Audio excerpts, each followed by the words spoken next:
So Reggie Bush got his Heisman back, which I think is a great thing. I think it is 100% warranted. It was somewhat weird at the time that they even took it away, especially with the Heisman Trophy. Like, the Heisman Trophy never took away O.J. Simpson's Heisman Trophy.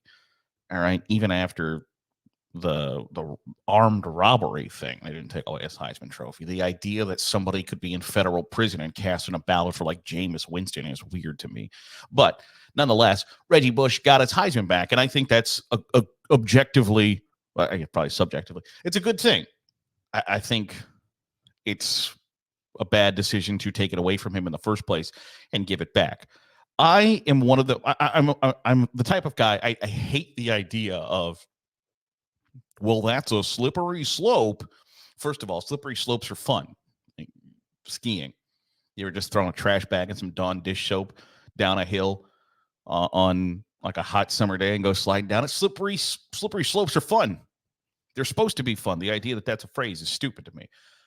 Slippery slopes and the question of, well, where does it end, should never be, in my opinion, used, because it's a stupid thought process. Well, where does it stop? Somewhere. No matter what, it always stops somewhere. But I can't help but notice that, or think that, giving Reggie Bush his Heisman back opens up Pandora's box to so many different high-profile situations and cases in the long-running history of the NCAA. Now, I know and I understand that it's the Heisman Trophy Trust that is giving Reggie Bush back his trophy. It's not the NCAA. And that's an important distinction to make, because I don't think you're going to see the NCAA go back in time and go like, well, maybe we got this wrong, because so many people didn't even take the time to celebrate Reggie Bush getting his Heisman back today. It quickly turned into Ohio State should get their 2010 season back. And if you're gonna open that box of, you know what, we got that one wrong, there are a lot of, you know what, we got that one wrong. That's going back to, like, hey, the Fab Five at Michigan would technically be all right in today's NCAA. The Pony Excess, Eric Dickerson and Craig James and the dudes that got SMU put on the death penalty would be A-okay today. So what are the, how do you rectify that? Do you give SMU, you know what, SMU, hey, sorry, we screwed you out of 11 football games for 2 seasons. So every year for the next 22 years, you're going to get to play an extra, like, you're going to get your own Hawaii rule, and you're going to get to play. Of course, that's not going to happen. And I part of me is like a stickler for the rules. You know what? The rules were the rules. Reggie Bush broke the rules at the time, as preposterous as they might be. Those were the rules, and he knew the consequences for taking improper benefits and making himself technically ineligible, and he chose to do it anyway. Now, that's, I realize that that's like a hard ass stance to take, because the world isn't black and white. It's varying shades of gray, and you got to find where in that gray everything operates. At the flip side is if you go back and say, okay, times have changed, rules have changed, thought processes have changed. We look at things differently now than we did. And really, Reggie Bush didn't win his Heisman all that long ago, and I don't feel like I'm that old. Okay, like, I don't feel like I'm, well, back in my day, but you couldn't do the things that Reggie Bush did. Reggie Bush is guilty of, but he did them anyway. And there should be some consequence for that. Is being without your Heisman Trophy for 15 years punishment enough? I think so. I also don't know that I want, for the most part, the Heisman Trophy Trust deciding morality, ethics, etiquette, anything like that. It's the same thing that People somewhat grandstanded. Speaking of Jameis Winston earlier, when Jameis Winston had some run-ins during his Heisman Trophy season, people didn't vote for Jameis Winston because he didn't embody the character and the integrity of college football. Shut up. When Cam Newton won the Heisman Trophy, it doesn't take a science rocket to figure out, like, okay, it is somewhat verifiable proof that your dad asked Mississippi State for $180,000 for you to go to that college, and then you went to Auburn for free. Like, it doesn't take a whole lot to figure out that's probably not the case. And yet people at that time refused to vote for Cam Newton because of character issues and integrity and yada, yada, yada. I don't know that I want those entities. And I realize it's much more the NCAA's spot to somewhat regulate sportsmanship, integrity, character, etc., than it is I think if you're awarding an award outside of, and maybe this makes me a hypocrite for thinking, like, I don't think O.J. Simpson should have had his Heisman trophies taken away, by the way. It's just the idea that, like, if getting a couple of grand in an apartment for your mom nullifies your eligibility for the Heisman Trophy, I would think nearly decapitating your ex-wife and a waiter might kind of put you in the same spot. But I don't know that I want the Heisman Trophy Trust thinking about anything other than on the field performance. And it's the same for NFL MVP. There was the entire dust up a few years ago with Hub Arkish, who said he wouldn't vote for Aaron Rodgers for NFL MVP because he didn't get vaccinated for COVID-19. I don't know that that should factor into the decision on whether or not somebody takes home an award or not. It should matter of what happens between that 100 by 53 and a third field should be what decides it. And I don't know that taking away somebody's Heisman Trophy and then giving it back to him 20 years after the fact is just a good spot to be in. But at the same time, should there be repercussions for kind of deliberately breaking the rules, even if you don't think the rules are appropriate or adequate? Or I just don't know that you come back later in time and say, like, you know what, we got that one wrong, because the entire time we were operating under the guise that amateurism was really important and separated college sports from every other sport. Like, amateurism has always been and always will be stupid. We live in a capitalist society where, like, the entire idea, some people's minds, that you exist is to make more money. And then the fact that we were going to limit people who were legal adults from making money, it just doesn't ever track.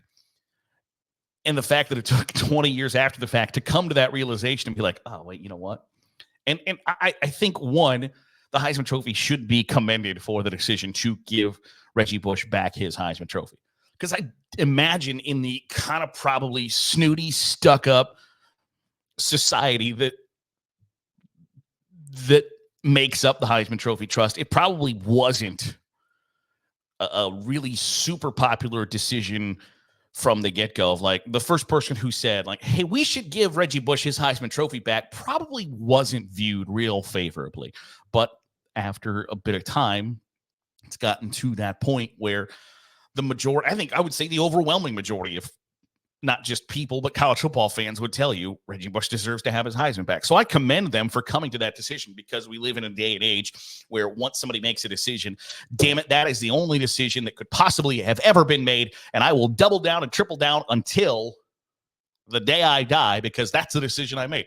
I'm not really open to other viewpoints or accepting new information to change your thoughts. It's generally I made that decision, I'm going to stay firm in that decision until the end of time. So I think the Heisman Trophy Trust deserves some credit for coming around to giving Reggie Bush back his Heisman Trophy. But it's undeniable that it opens up Pandora's box. Now, you can argue it doesn't open up Pandora's box because it's the NCAA that hasn't opened that box yet. But the second that an established entity like the Heisman Trophy is willing to say, hey, we got this wrong, and now we're going to rectify it, leads to people then questioning, well, wait a second, if they can admit that they were wrong and they're reversing course, why can't you? So, for instance, it's a similar thing that Major League Baseball a couple of days ago went back and reversed a scoring decision, and that brought people up to say, well, why didn't you go back and change Armando Galarraga's perfect game that wasn't a perfect game when everybody saw that it was a perfect game due to extreme umpire malfeasance? And it continues to be somewhat of a talking point of like, well, once you open that box, which is generally why people don't open the box, which is why people don't go back. And I think we should live in a world and in a society where if you screwed one up, you say, hey, I got that one wrong. But the reason people don't is because when you do, it opens that box. It starts that slippery slope of, well, where does it stop? And so I don't know how much farther this goes, but the second Reggie Bush gets his Heisman Trophy back, Terrell Pryor is on Twitter saying, I should get my records back from Ohio State. The 2010 season should be reinstated. You have fans saying the 2012 Ohio State undefeated team that had a bowl ban, it should now be declared the national champion. It starts that slippery slope. It opens that box, and it asks the question, where does it end?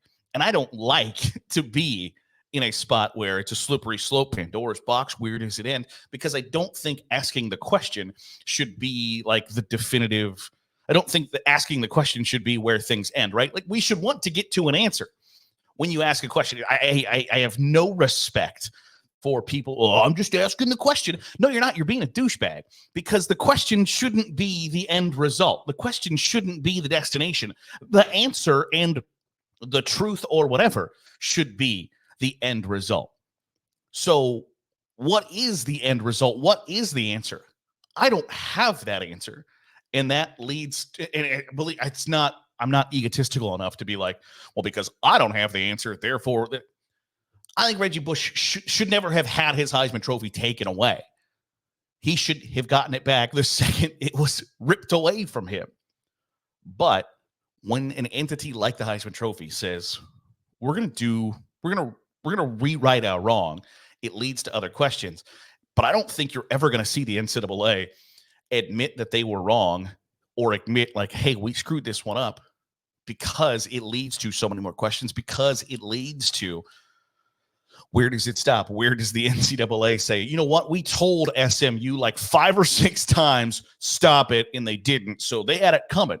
But in 2024 NCAA, what SMU was doing wasn't an issue. The Fab Five in Michigan, what they were doing wasn't wrong in today's NCAA.